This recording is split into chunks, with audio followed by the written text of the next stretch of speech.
I'm Christina Aguayo in Dallas, and here are your top stories.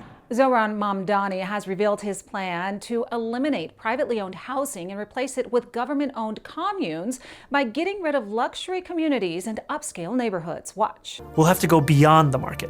We can establish community land trusts to gradually buy up housing on the private market and convert it to community ownership.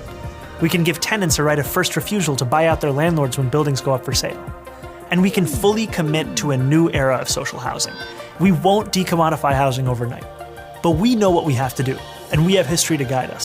Here's a little bit of that history of social housing and its outcomes. These are just a few of the many examples. The Soviet Union, Russia, 1917 to 1991. The government nationalized housing, creating communal apartments to redistribute wealth. It resulted in overcrowding, poor construction quality, and bureaucratic allocation that led to a housing crisis. Government overreach ruled through state control and surveillance, fostering poverty with dilapidated living conditions. 150,000 apartments became uninhabitable each year by 2000. Next one, Venezuela, 2011 to the present. They launched under Hugo Chavez and continued by Nicolas Maduro, aimed to build 3 million homes to address housing shortages. The program resulted in unfinished units and rapid decay, with the program stalling because of economic collapse due to socialist policies, resulting in hyperinflation starting in 2015.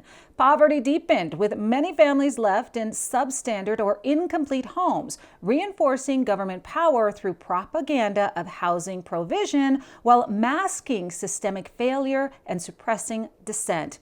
East Germany, 1949 to 1990. Post-World War II, the socialist government built concrete blocks to house workers, expanding rapidly in the 1960s and 70s to meet industrial standards. The project led to poor insulation, structural issues, and overcrowding, with construction lagging behind population growth. Only 1.2 million units by 1989 against 2 million needs. China, 1950s to the 70s. It was called the Great Leap Forward and included mass housing projects, with urban work unit compounds expanding in the 1960s.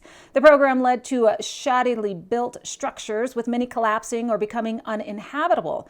Poverty intensified because of resource misallocation, and government overreach ruled due to the work unit control over residents' lives, limiting mobility and personal freedom with lasting negative impacts. Bottom line, socialist housing projects have led to a pattern of government overreach where centralized control led to economic failures and impacted the poor at a greater rate and deepened the inequality. That's what you need to know. In Dallas, Christina Aguayo.